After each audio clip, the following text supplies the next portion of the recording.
हे माधव, इस योग की साधना कैसे करते हैं? इस योग के नियम क्या हैं? उसकी साधना के लिए कोई हजारों वर्षों की तपस्या की आवश्यकता नहीं। इसकी साधना तो एक ही क्षण में हो जाती है। एक ही क्षण में? हां, एक ही क्षण में। जिस क्षण में प्राणी अपने मन का रवैया बदल लेता है, वही क्षण। परंतु हे केशव, कोई भी मनुष्य एक ही क्षण में आसक्ति को कैसे छोड़ सकता है?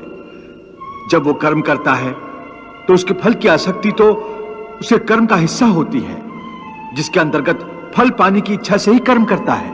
हे अर्जुन, बस यहीं से निष्काम कर्म योग की साधना शुरू होती है। अर्थात तुमने कहा कि प्राणी फल पाने की इच्छा से ही कर्म करता है, परंतु निष्काम कर्मयोग यह सिखाता है कि फल पाने की इच्छा से नहीं, बल्कि अपना कर्तव्य पूरा करने के लिए, अपने धर्म का पालन करने के लिए कर्म करो। फल पर भरोसा रखकर कर्म मत करो, क्योंकि फल पाना तुम्हारे हाथ में नहीं, तुम्हारे अधिकार में केवल कर्म करना ही है। पार्थ, तुम कर्म कर सकते हो, कर्म करने का संकल्प कर सकते हो, परंतु इसका फल पाना तुम्हारे हाथों में नहीं है। हे मधुसूदन, मैं जिस काम का संकल्प करूंगा वो काम तो मैं करूंगा ही। जब भोजन करने का निश्चय करके बैठूंगा तो निवाला उठाकर मुंह में रखूंगा ही, तभी तो उसे खाऊंगा। यदि वो खाने का निवाला तुम्हारे प्रारब्ध में नहीं है तो उसे तुम मुंह तक तो ले जाओगे, परंतु उस ग्रास का एक दाना भी अपने मुंह में नहीं रख सकोगे। हे अर्जुन, केवल कर्म का संकल्प ही प्राणी के अधिकार में है, उसका फल प्राणी के अधिकार में नहीं है। वो कैसे? मैं बताता हूं कैसे। पार्थ, तनिक उस दृश्य की कल्पना कि नगर धनवान के सामने बड़े स्वादिष्ट भोजन की थाली परोसी गई है। थाली सोने की है, गर्मा गर्म व्यंजन भरे हुए हैं, जिन्हें देखकर वो बहुत प्रसन्न हो रहा है।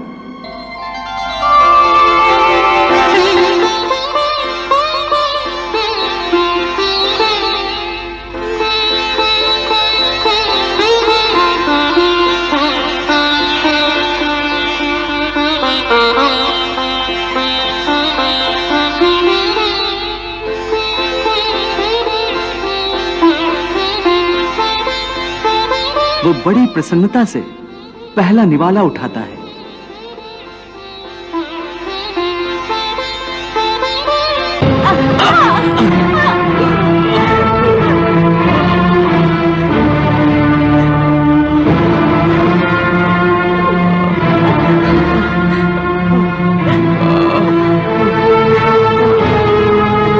देख लिया कि प्रारब्ध में ना हो तो मुंह तक पहुंचकर भी निवाला छिन जाता है।